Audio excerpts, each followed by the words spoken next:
I smiled up at Shuichi when I felt the weight come off my shoulders and my chest.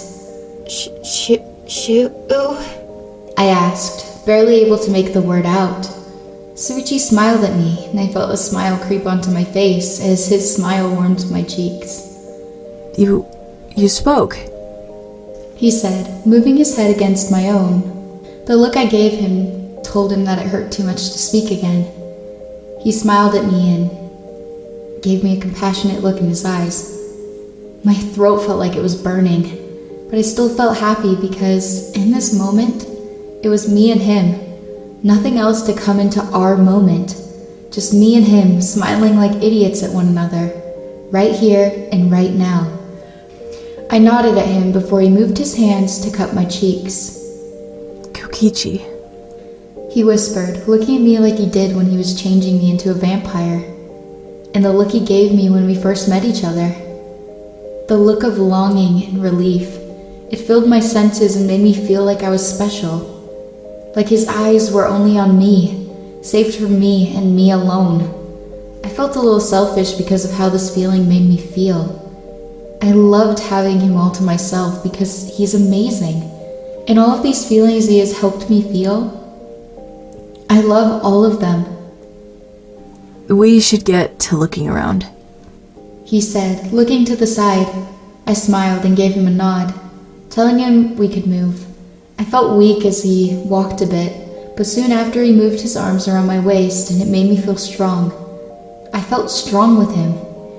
He made all my now I'm off. I felt strong with him. He made all my insecurities, fears, and worries all become trivial issues the moment he held me. The moments where he kissed me.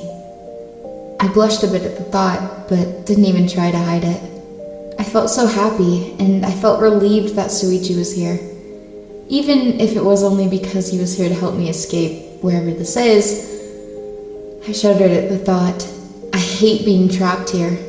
It's been so long since I've been able to move. Will I even be able to move when I wake up? Will I ever be able to wake up? What if I can't see Shuichi ever again? What if I'm trapped in this body forever?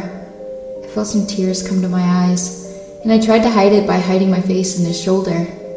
But knowing Shuichi, he noticed this change right away. Kokichi? He asked, trying to move my head out of his shoulder. I didn't want to make him have to see me like this. What's wrong? He asked before I tried to open my mouth, but no words came out as I was unable to speak. I couldn't say anything. Everything seemed to fail as I moved my lips to say guilty, but I wasn't able to get the word out, and that made me cry even harder. I can't speak, so he can't even understand why I'm crying like this. It's okay. You don't have to say anything. He whispered, moving down to the ground. He slowly lowered the both of us and tried to set me on the ground, but my legs were weak and wouldn't hold me up. Shuichi noticed this thankfully and moved to support my back so I wouldn't fall over. Sorry, he whispered, moving his hands to my lower back while the other one went around my waist. I should have assumed that you wouldn't be able to move, he said with a small laugh. I was still getting used to hearing Shuichi with Hess's voice and seeing him in her body. I didn't mind much, but it's still Shuichi no matter what his gender, body type, or even voice. He's still Shuichi, and that's all that matters to me. Here, we can take a rest for a moment, he said, sitting down with me in his lap. I smiled to myself, resting against his cheek. It was warm and calming to me. I felt at peace in that moment. I felt embarrassed about him looking in my eyes when I was in a weaker state. Hey, it's okay to cry. He cupped my cheek in his own before he placed his hands to wipe my tears away. I love you, and I'm right here for you. He smiled a bit and placed his lips on my forehead for a small moment, making me let out a sigh of relief. It was nice to have Shuichi who was understanding, especially when I have this condition.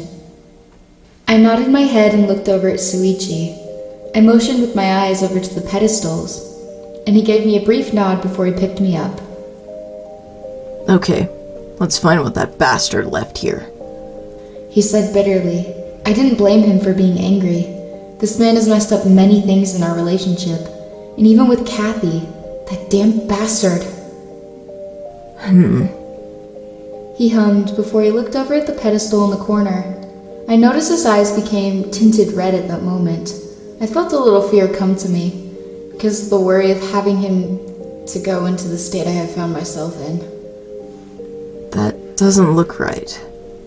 He said, moving with me over to the back corner, which was the darkest in the room. That doesn't look like it fits. I finally saw what he was talking about. There was a statue of a man in the corner of the room. He was crouching down and it almost looked like there was some blood dripping from the mouth. That's odd. So, we have to destroy it? He asked. Well, yeah, that's what Sin said when we got here. Maybe she knows about this. How should we go about destroying it? Hello, Shuichi. A voice called out. Who the fuck? He started before getting cut off by the statue. Hello, Kokichi.